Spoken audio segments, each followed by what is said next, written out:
April 1945 saw the Red Army closing its iron vise around the German capital of Berlin.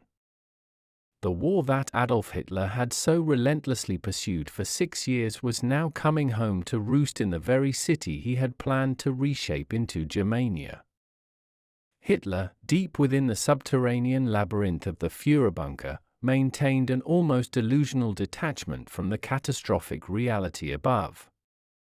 He clung to the fanatical belief that an absolute commitment to total war, the very ideology that fueled his conquests, could still miraculously save his crumbling Reich.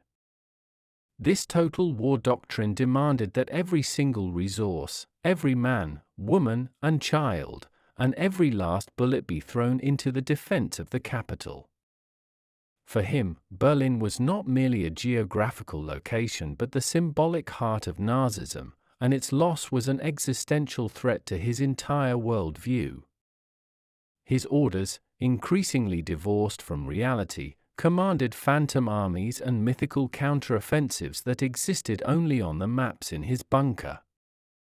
Field marshals and generals who dared to suggest retreat, negotiation, or surrender were summarily dismissed or branded as traitors to the cause. The fortress mentality meant that there would be no evacuation, no parley, and no surrender. The city itself was to become a final, sacrificial bastion.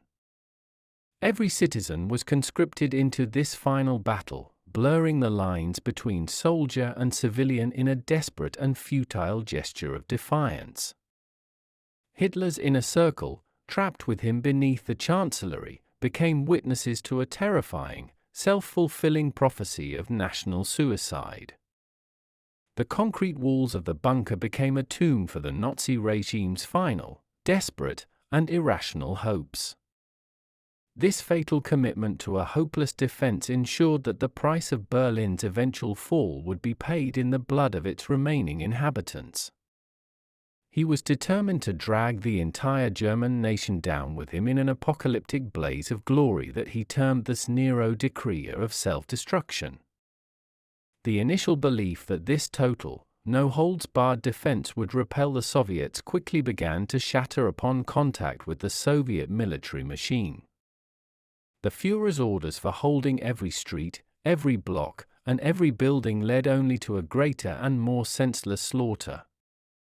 The chilling concept of total war was not a spontaneous decision of the final days but a long-established pillar of Nazi ideology. Joseph Goebbels famously declared it in 1943, calling for an all-consuming national effort to secure victory, but by 1945, it had warped into a mandate for self-annihilation. This final decree was the philosophical justification for throwing untrained, ill-equipped, and overmatched units into the teeth of the Soviet offensive. The city's infrastructure, its vital services, and its entire civilian population were all deemed expendable assets in the defense of the regime. The most visible manifestation of this decree was the formation of the Volkssturm, the People's Storm, an emergency militia composed of men too old, too young, or medically unfit for regular military service. Their training was minimal, their morale was non-existent, and their weaponry often consisted of outdated rifles and a handful of Panzerfaust anti-tank weapons. Propaganda relentlessly hammered the message of ultimate resistance, portraying the advancing Red Army as a barbaric horde whose conquest would mean the total destruction of the German race. This psychological warfare was designed to instill a fear so profound that it left no room for rational thought about surrender or survival. Hitler believed that the sheer desperation and fanatical will of the German people, once fully unleashed, could somehow overcome the Soviets' massive material superiority. He was convinced that history's greatest victories were often forged in the final, impossible stand against overwhelming odds. However, the reality of the total war decree in Berlin was not heroic resistance but the cynical deployment of human shields to buy a few extra hours for the bunker's occupants. The decree stripped away all remaining protections for civilians and mandated the destruction of anything that could be of use to the advancing enemy. It represented the absolute zenith of Nazi radicalism, prioritizing the regime's ideology over the lives of its own people. The result of this desperate order was the transformation of Berlin from a grand capital into a field of rubble, mined with traps and defended by shadows of a once powerful army. The foundation for the Battle of Berlin was laid hundreds of miles to the east with the catastrophic unraveling of the entire Eastern Front. By early 1945, the Soviet armies had pushed the German Wehrmacht back to the gates of the Rhine, a culmination of years of brutal, grinding warfare. Operation Bag Ration, the massive Soviet offensive of the previous summer, had shattered the German Army Group center, leaving a vast, irreparable hole in the defenses. The strategic heart of the German resistance was irrevocably broken, and the once mighty Wehrmacht was reduced to scattered, desperate pockets. The Soviets were driven by a ferocious desire for revenge, fueled by the unspeakable atrocities the Nazis had committed on their own soil. The sight of the Red Army crossing the Oder River, the final major natural barrier before Berlin, signaled the true hopelessness of Hitler's position. He constantly shuffled his remaining divisions, believing he could restore a coherent front line where none could possibly exist anymore. Hitler's inability to accept strategic withdrawal meant that countless valuable, experienced units were encircled and destroyed in pointless defense of lost territory. The leadership in the bunker consistently underestimated the speed, ferocity, and logistical capacity of the Soviet advance. This refusal to acknowledge reality meant that fortifications around Berlin were incomplete, disorganized, and grossly undermanned when the final assault began. The movement of Soviet artillery and the preparation for the final bombardment went largely unopposed, setting the stage for the city's destruction. German forces were dangerously split between defending Berlin itself and attempting to fend off the simultaneous Allied advance from the west. The vast majority of Germany's dwindling resources were being poured into the Eastern Front, but even this immense sacrifice proved insufficient. The collapse was a slow, agonizing death of an entire military structure, leaving Berlin exposed and vulnerable to the final blow. Hitler's strategic errors throughout the campaign now converged into the inevitable, single point of failure at the capital. The sound of the Soviet heavy guns, growing louder with each passing day, served as the ultimate, inescapable soundtrack to the regime's final chapter. The call to arms for the Volksturm was the clearest sign of the Third Reich's ultimate military and demographic exhaustion. It was Hitler's last-ditch effort to conjure an army from the very soil of the German nation, literally scraping the barrel for combatants. Their ranks were filled with boys as young as 12 and men as old as 60, a tragic testament to the depleted manpower of the regular army. These were factory workers, civil servants, students, and pensioners who had been handed a rifle and told to defend their city against a professional, hardened army. Their motivation varied widely, ranging from fanatical loyalty to the Führer to a simple, overwhelming fear of summary execution for desertion. The few hours of training they received were woefully inadequate for the brutal environment of urban warfare they were about to face. They were organized into battalions, often led by former police officers or staunch Nazi Party officials with little to no actual combat experience. Their lack of discipline and cohesion made them easy targets for the coordinated Soviet assaults that soon followed. Equipped with obsolete weapons, including rifles from World War I, the Volksturm was a propaganda symbol more than a genuine fighting force. Their presence on the barricades gave Hitler the illusion of a total, national defense that he so desperately craved inside his bunker. In reality, they were lambs led to slaughter, sacrificing their lives in positions that professional soldiers knew were indefensible. The sheer tragedy of this mobilization was the deliberate exposure of the civilian population to the most intense combat zones. For many of the elderly members, the call was an inescapable duty to the fatherland, a final, misguided act of patriotism. For the youngest conscripts, it was the abrupt and terrifying end of childhood, replaced by the grim reality of a collapsing war. The sight of the Volksstimme on the streets of Berlin was a visible, harrowing symptom of a regime that had completely run out of options. Their sacrifice contributed almost nothing to the military outcome of the battle, but it did raise the final death toll of the siege exponentially. Among the most tragic figures defending Berlin were the young members of the Hitler Youth, thrust into the most unforgiving urban combat. The regime had indoctrinated them from infancy, promising them glory and a 1,000-year Reich, only to deliver them a futile death in the rubble. These boys, many barely old enough to shave, were often the most fervent defenders, their fanaticism overcoming their lack of physical and military maturity. They manned the Panzerfausts, cheap but effective shoulder-fired anti-tank weapons, becoming a genuine, though small, threat to the Soviet armor. Their assignments were frequently the most dangerous, defending bridgeheads, holding vital intersections, and engaging in reconnaissance missions.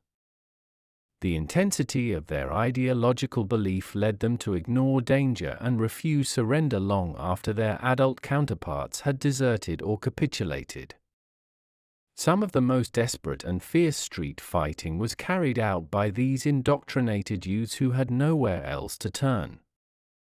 Their combat effectiveness, though momentary, was exploited ruthlessly by the Nazi command for both propaganda and practical defense.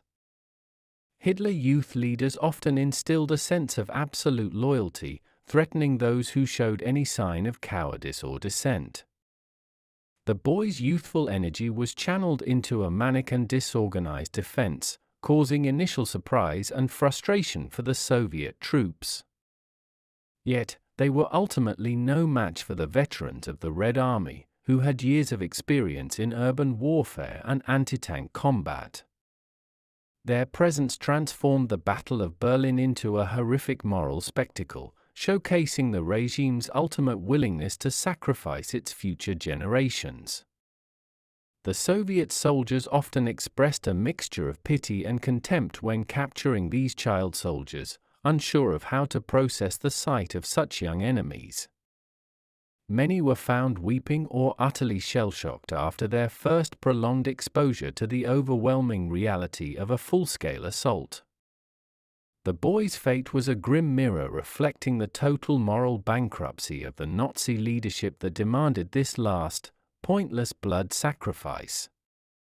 They represented the final, perverted fruit of an education system designed to produce unthinking, obedient cogs for the war machine. The advancing Soviet force was a relentless, monolithic entity, a military machine forged in the crucible of Stalingrad and the subsequent Long March across Eastern Europe. Marshal Georgy Zhukov and Marshal Ivan Konev commanded the primary armies, both driven by the prestige of conquering the enemy capital. Their armies were hardened, experienced, and numerically superior, possessing an overwhelming advantage in tanks, artillery, and air support. The Soviets employed the strategy of Sturmgruppen, or small, highly trained urban assault teams, to methodically clear the city block by block. These teams were supported by heavy artillery, which pulverized enemy strongholds before the infantry moved in to secure the rubble. The immense Soviet artillery park delivered a continuous, deafening bombardment that literally shook the foundations of the city. The doctrine was one of sheer, inexorable pressure, giving the German defenders no time to rest, reorganize, or resupply their rapidly diminishing forces.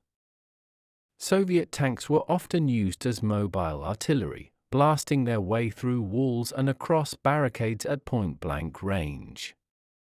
The sheer concentration of force meant that any local German counterattack was swiftly and brutally crushed by overwhelming firepower. The desire to finish the war in Berlin was palpable among the Red Army soldiers, many of whom had fought from Moscow or the Volga River. Their advance was methodical but swift, fueled by an understanding that the German defense was brittle and disorganized at its core. Engineers and sappers played a crucial role in dealing with German defenses, clearing mines, and blasting their way into defended buildings. The noise of the Soviet advance, the continuous roar of the Katyusha rockets, the grinding of the tanks, and the incessant rifle fire was the sound of Nazism's final defeat. The juggernaut's momentum was unstoppable, its advance measured in yards of blood-soaked pavement and piles of shattered brick. This was the antithesis of Hitler's delusional faith in spirit and will. This was the power of industrial output, strategic planning, and hardened veteran soldiers. The Soviets recognized that controlling the city meant controlling the individual buildings and the network of streets, not just the front lines. As the Soviet armies plunged into the urban sprawl, the nature of the battle dramatically shifted from a conventional siege to brutal, close-quarters street fighting. This environment was the antithesis of the large-scale tank battles the Wehrmacht had trained for, negating much of Germany's remaining military advantage. Every street became a potential killing field, and every building was transformed into an individual, temporary fortress to be fought for room by room. Snipers and machine gun nests were secreted in the upper floors of ruined buildings, making simple movement across open spaces suicidal. The omnipresent threat of the Panzerfaust meant Soviet tanks had to move with accompanying infantry to protect them from ambush in the rubble. The Germans used the city's extensive network of underground bunkers, subways, and sewers to move troops and launch surprise attacks. This subterranean warfare added another layer of darkness and unpredictability to an already nightmarish engagement. The air was perpetually thick with dust from pulverized masonry, the stench of cordite, and the pervasive, metallic odor of spilled blood. Visibility was often limited to a few feet, turning organized maneuvers into frantic, small-unit scrambles for tactical advantage. Command and control broke down almost completely on the German side, with small groups of defenders often fighting entirely on their own initiative. The fight became a visceral, personal contest, where the outcome often depended on individual courage, a lucky shot, or sheer animalistic will to survive. Civilians trapped in the fighting were subject to indiscriminate shelling, crossfire, and the brutal realities of a desperate army's final collapse. The chaos on the street starkly contrasted with the ordered, if delusional, discussions taking place in the Führerbunker far below. Hitler's total war had succeeded only in creating the perfect environment for a grinding, costly, and ultimately self-destructive defense. The lack of clearly defined front lines meant that Soviet and German units could be fighting within blocks of each other without any overarching strategic coordination.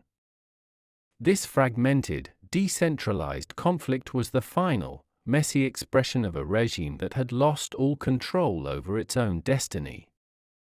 The Führerbunker was the emotional and operational black hole at the center of the Battle of Berlin, a concrete coffin where reality ceased to exist.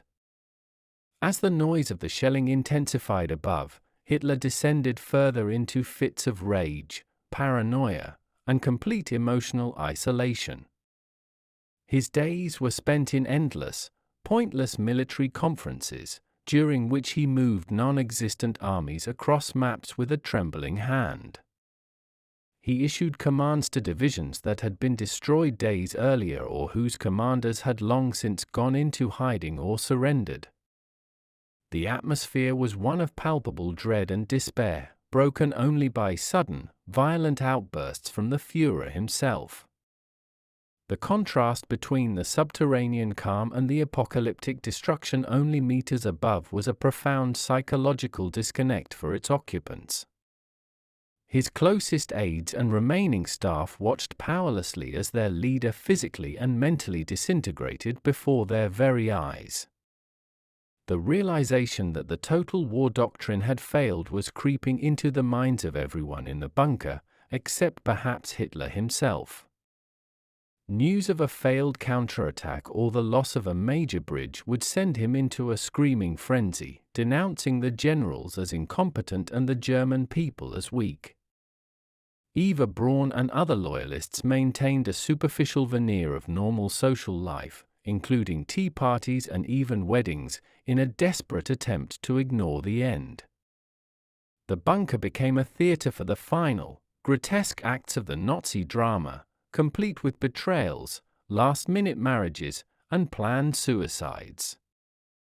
Any flicker of hope, such as the rumored arrival of General Wenck's mythical army, was clung to with a desperate, pathetic intensity.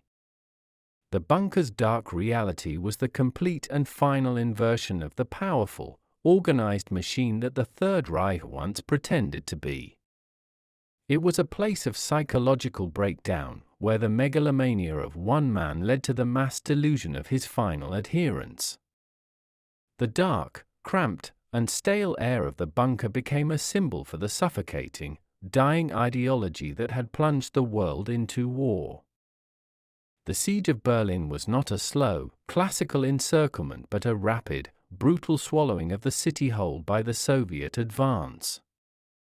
The Red Army bypassed many outlying German positions, driving straight for the strategic and symbolic core, the government district. The main targets were the Reichstag, the Reich Chancellery, and the bridges over the Spree River, which controlled key lines of movement. The continuous Soviet artillery bombardment was one of the most concentrated and destructive in the history of warfare. The sheer volume of fire leveled entire city blocks into fields of brick dust and shattered concrete, eliminating any possible refuge. German defensive lines were hastily erected on the perimeter, but the Soviet forces simply punched through them and spread out into the city's arteries. The lack of air support for the German defenders meant the Luftwaffe was virtually absent from the skies above their capital. Soviet ground attack aircraft flew low-level missions, strafing German positions and bombing known strongpoints with impunity. The siege turned Berlin's public parks, like the Tiergarten, into makeshift battlefields, marred by tanks, traps, and anti-aircraft gun emplacements.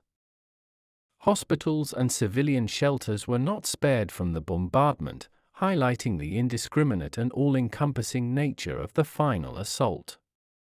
Water, gas, and electricity supplies all failed, plunging the remaining citizens into a primitive struggle for basic survival amidst the ruins.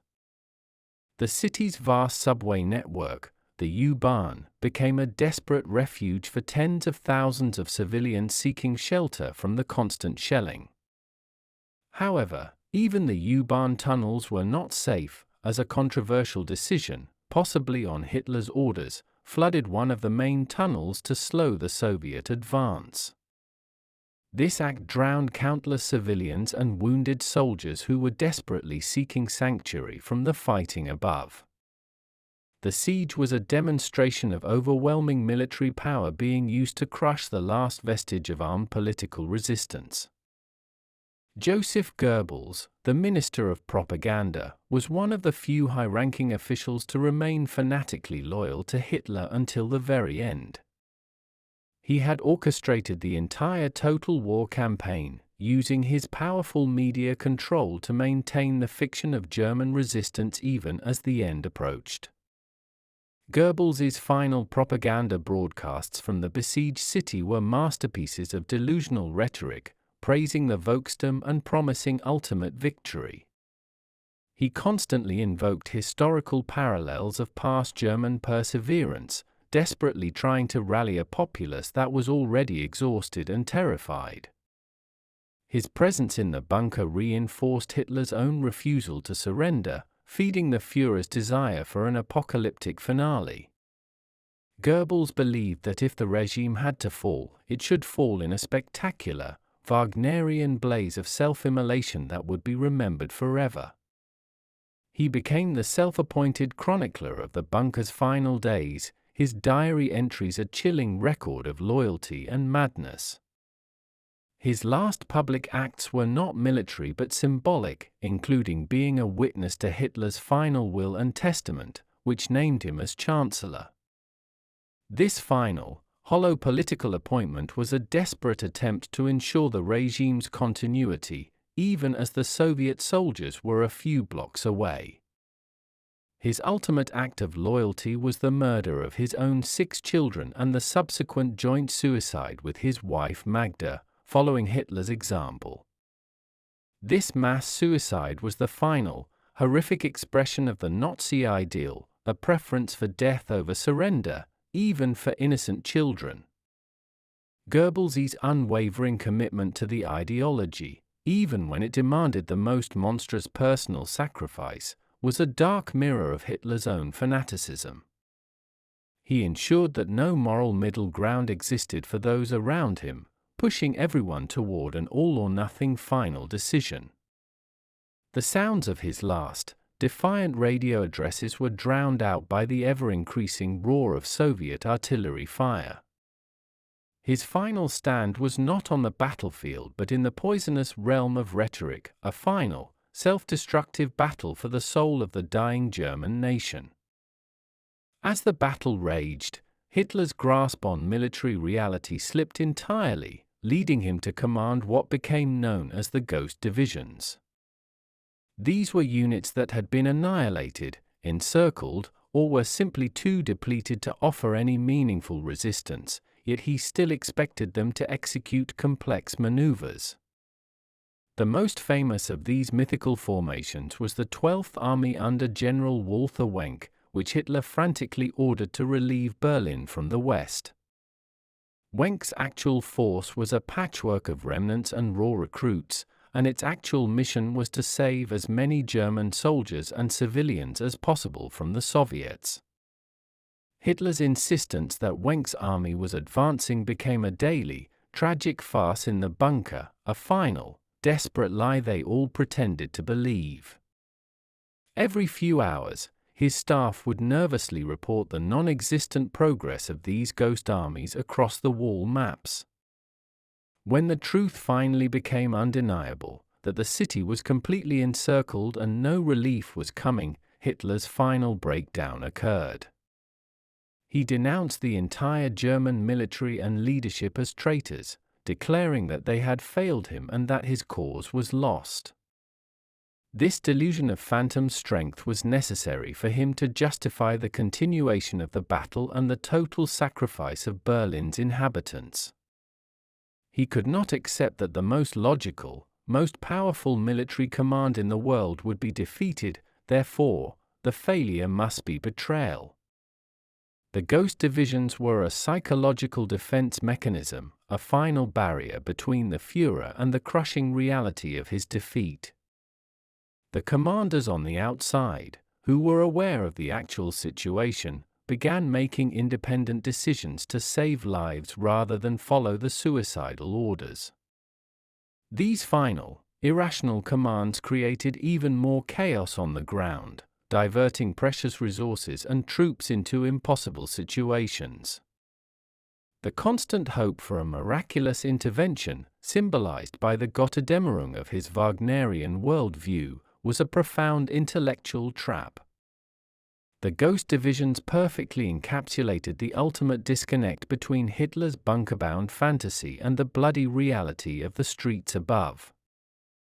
The ultimate price of Hitler's belief in total war and his refusal to surrender was the near-complete physical and human destruction of Berlin. By the time the fighting ceased, an estimated 80 to 100,000 German soldiers and civilians had been killed, alongside at least as many Soviet casualties. The once grand capital was reduced to a landscape of ruins, with over two-thirds of its buildings damaged and major landmarks utterly gutted. The final act of the battle was the raising of the Soviet flag over the Reichstag, a powerful and inescapable symbol of the final, decisive victory. Hitler himself committed suicide in the bunker on April 30, 1945, just hours before Soviet forces were on the surface directly above. His death marked the end of the psychological hold he had over the remaining fanatics who were defending the last few blocks. The subsequent surrender of the city on May 2, 1945, brought the immediate fighting to a close but did not instantly end the suffering. The inhabitants emerged from their cellars and bunkers to a world of absolute wreckage, starvation, and the difficult reality of a brutal occupation.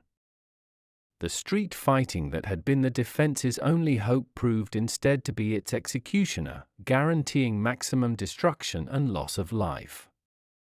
The cost was not just physical but moral, as the total war doctrine left the city's population morally compromised and physically broken. The remnants of the Volkstum and the Hitler Youth were quickly disarmed and left to wander the city, their purpose violently erased. The chaos of the street fighting had bought the Nazi leadership mere days of additional time, at the cost of countless thousands of lives. The final scenes of Berlin, the shattered Reichstag, the silent, smoke-filled streets, the desperate, starving crowds, became a powerful metaphor for the end of the Third Reich. Hitler's dream of total war saving Berlin had been utterly and tragically inverted, resulting only in the complete chaos of its final defeat. The city had been saved not by fanaticism, but by the cessation of a pointless, destructive battle driven by a single man's delusional will.